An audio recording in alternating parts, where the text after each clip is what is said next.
Yeah, but now this poses the question, can we trust that the Iranian regime had nothing to do with this attempt on Sir Salman's life? Well, joining us to discuss this in more detail is Alan Mendoza, founder and executive director of the Henry Jackson Society, a foreign policy think tank.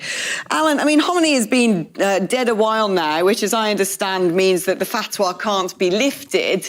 But is that particularly an excuse? Do you think there's other than this edict that was put on Rushdie's head a number of years ago, is there a deeper connection still?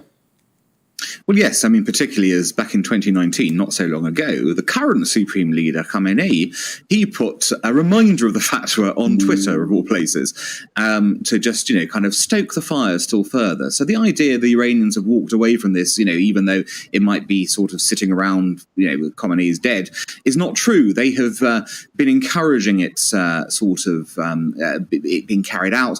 And this is, of course, a huge problem because you've now seen the results of that. In 2022, years after the original edict, someone has been stabbed on account of this crazed ruling, and nobody's walked away from it. I mean, once again, we are looking at the EU wanting to resume talks about having a nuclear treaty with Iran, something that Donald Trump scrapped, saying that we couldn't trust the Iranians not to proliferate huge amounts of uranium. My understanding is that they've been doing that and they're almost at the level where they've got weapons-grade uranium. Do you think it's right to reopen the discussions on that, or is it the case that we should just continue to treat Iran as a pariah state? Well, I think it's fine to negotiate with Iran on nuclear issues. It's not fine to do so while they've continuously breached the protocols of the existing treaty.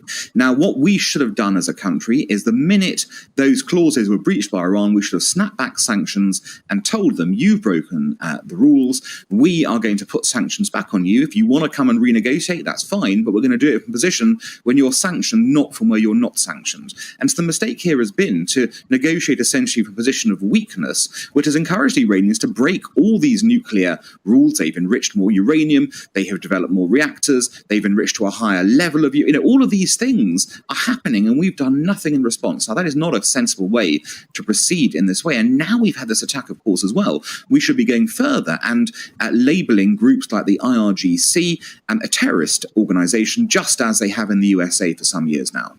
I mean, let's kind of lift the lid on this and analyse why it is that this nuclear deal is being opened back up and everyone's talking about getting back round the table. Are there sort of economic interests at play here?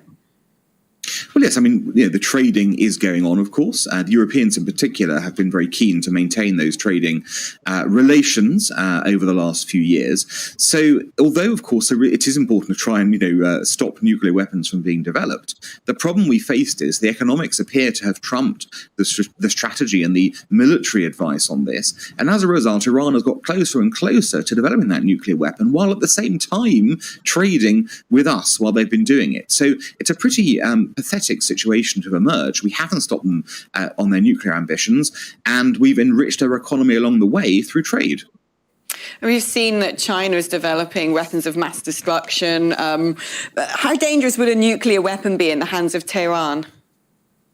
Hugely dangerous, because, of course, if Iran gets one, given it is a revolutionary regime that has already shown itself over the last 40 years to have had no compunction in intervening in its neighbours' affairs. It sponsors terrorists, not merely regionally, but internationally. There have been terrorist attacks in Europe, terrorist attacks in Latin America. The idea this regime should get a nuclear weapon will send a chilling impact across the Middle East and beyond. It will lead to a nuclear race because countries like Saudi Arabia will require a nuclear weapon straight away, and will be able to acquire one, in their case, straight away in order to defend against it. And you will have a situation of mushrooming nuclear proliferation in the Middle East with countries of a history of intervening against each other, and that could be a trigger to a whole nuclear conflict.